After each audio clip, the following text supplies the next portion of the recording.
என்ன தலைப்பில நம்ம இன்னைக்கு பார்க்க போறோம் அப்படின்னா, யாவே தேவனுக்கு என்ன வேண்டும்? பைபிள் எதை பற்றியது? அதனால தான் இதுக்கு கிறிஸ்டியானிட்டி 101 பேர் வச்சிருக்கிறேன்.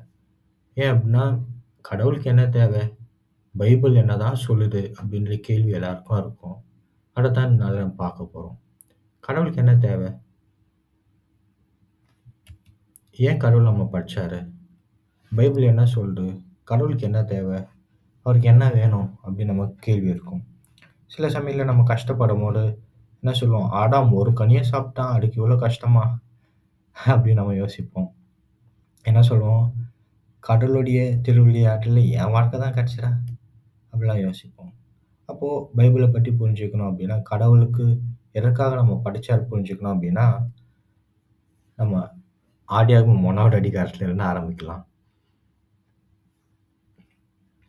ஆதியாகமம் 1வது அதிகாரத்தில பார்க்கும்பொழுது, நம்ம அத வாசிக்கும்பொழுது என்ன பார்க்கலாம் அப்படின்னா, கடவுள் ஏதோ ஒரு நோக்கத்தோட ஒரு பர்ப்பஸா ஆர்டர் பண்ணத பார்க்க முடியுது.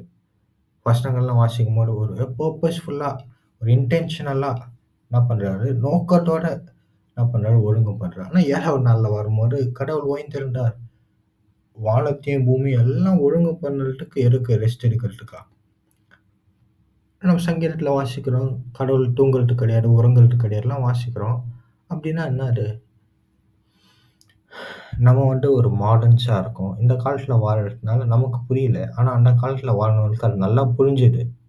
என்னன்னா, கடவுள் ஓய்ந்திருக்கிறார் அப்படின்னா, அவர் கோவில்ல ஓய்ந்திருக்கிறார்.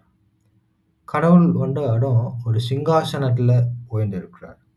கடவுள் கோவில்ல ஓய்ந்து இருக்கிறது ஒரு சேர்ல கிடையாது. இல்ல ஒரு ஸ்டூல்ல கிடையாது. சிங்காசனத்தில ஓய்ந்து ரெஸ்ட் எடுக்கிறார். கடவுளுடைய ஓய்வு அப்படின்றது அவருடைய ஆளுகையை குறிக்கிறது.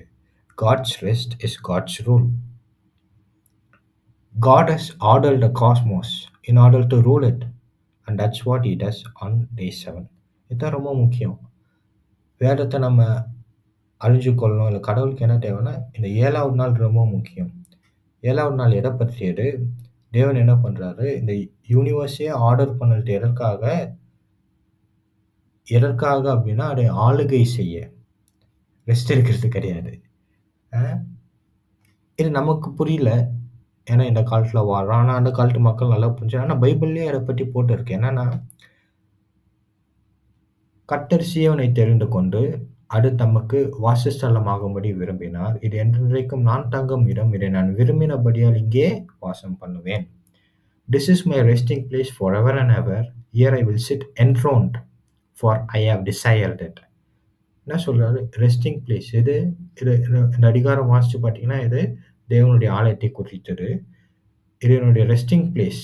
Here I will sit enthroned அப்படின்னா, இங்க நான் என்ன பண்ணுவேன்? வீற்றிருப்பேன். For I have desired it. அப்போ தேவன் ரெஸ்ட் எடுக்கிறார் அப்படின்னா, அவர் சிங்காசனத்தில வீற்றிருக்கிறார். ராஜரீகம் செய்கிறார். என்னது? தேவன் ரெஸ்ட் எடுக்கிறார்ன்னா என்ன அர்த்தம்? ஒரு சிங்காசனத்தில் வீற்றிருக்கிறார். ஒரு ராஜரீகம் செய்கிறார். ஒழுங்கு கொண்டு வருகிறார். ஸ்டெபிலிட்டி அமெரிக்கை கொண்டு வருகிறார். செக்யூரிட்டி கொண்டு வருகிறார். பைபிள்ல வாசிக்கும்போது, "the Lord reigns. He sits enthroned between the cherubim." கர்த்தர் ராஜரீகம் செய்கிறார். அவர் கேருபீன்கள் மத்தியிலே வீற்றிருக்கிறார். நான் சின்ன வயசுல பாட்டு பாடும்போது, கேருபீன்கள் மத்தியில வாசம் செய்கிற தேவன்னா, பரலோகத்தில நடக்கிற ஒரு சமாச்சாரம்னு நெனச்சுட்டு இருந்தேன். ஆனா கேருபீன்கள் மத்தியிலன்னா, அது உடன்படிக்கை பெட்டிய பத்தி சொல்லுது. இந்த வசனத்தில வாசிக்கும்போது, "தேர் abode a cover between the two cherubim that are over the ark of the covenant law. I will meet with you." அங்கே நான் உன்னை சந்திப்பேன். எங்க கிருபாசனத்தின் மேலும், சாட்சி பெட்டியின் மேல் நிற்கிற 2 கேருபீன்கள் நடுவிலே இருந்து. கிருபாசனத்தில மேல, சாட்சி பெட்டியின் மேல இருக்கிற 2 கேருபீன்கள் நடுவுல இருந்து சந்திப்பேன்னு சொல்ட்டு. "You sit enthroned between the cherubim." கேருபீன்கள் மத்தியிலே வாசம் பண்ணுகிறவர். அப்படின்னா என்ன அர்த்தம்? கேருபீன்கள் மத்தியில் the ark of the covenant of the Lord Almighty, who is enthroned between the cherubim. கேருபீன்கள் மத்தியிலே வாசமாயிருக்கிற சேனைகளின் கர்த்தருடைய உடன்படிக்கை பெட்டியை எடுத்து வர. சேனைகளின் கர்த்தருடைய உடன்படிக்கை பெட்டி. கேருபீன்கள் மத்தியிலே வாசமாயிருக்கிற கடவுள் இப்ப பழைய ஏற்பாட்டுல நான் சொன்ன அவர் வந்து எங்க வந்து ரெஸ்ட் எடுக்கிறாரு அப்படின்னா, எது அவருடைய அவருடைய இதுதான் இஸ்ரவேலின் தேவனுடைய சிங்காசனம். இதுதான் யாவே தேவன், இஸ்ரவேலின் தேவனுடைய சிங்காசனம். அவர் எங்க இருக்கிறாரு என்ன இது அது வந்து இதுதான் இஸ்ரவேல் தேவனுடைய சிங்காசனம். அதுதான் சேனைகளின் கர்த்தருடைய சிங்காசனம்.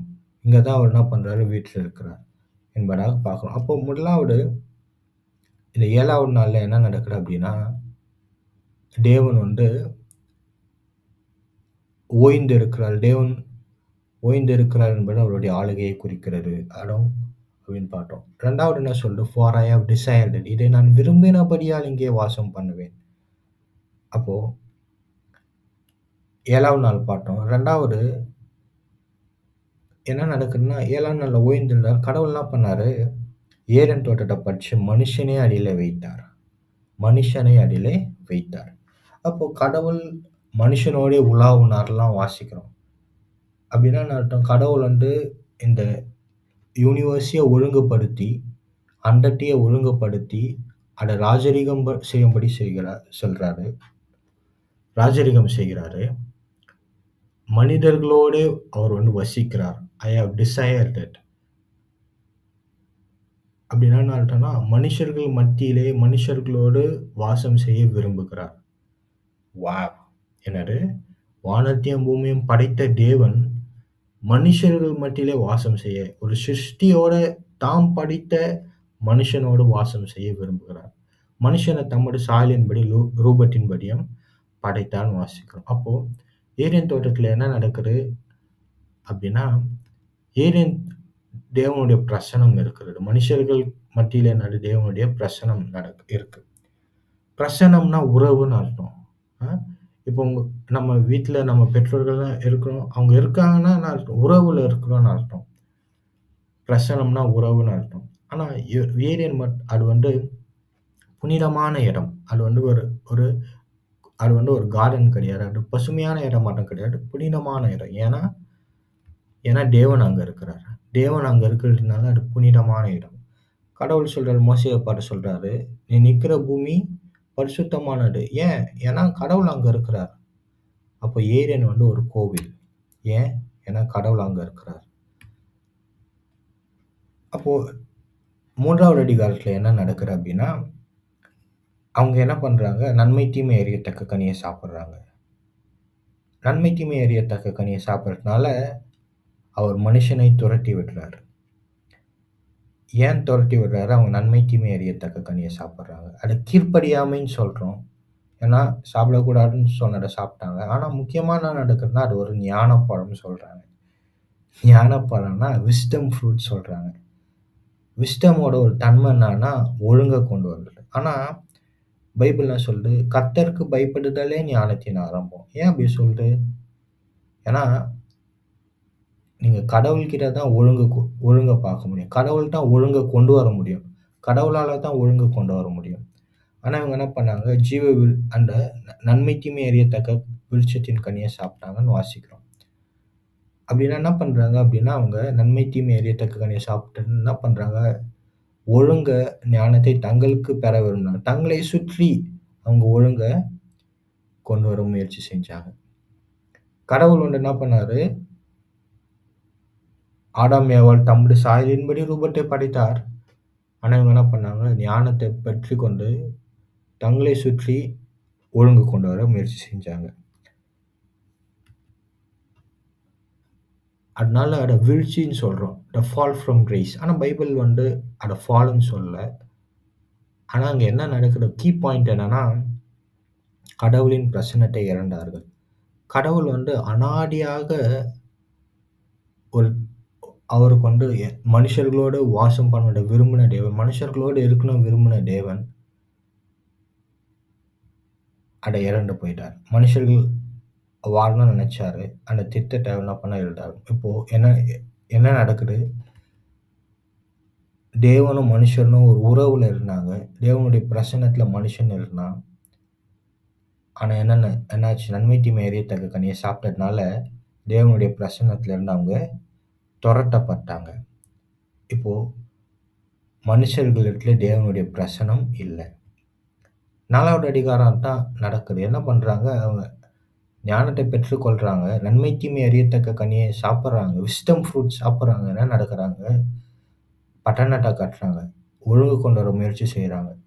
அ கூடாரத்தில அவங்க என்ன பண்றாங்க, மியூசிக்கல் இன்ஸ்ட்ருமெண்ட்ஸ் கின்னரங்கள், நாகஸ்வரம் அதில தேர்ச்சி பெறுறாங்க.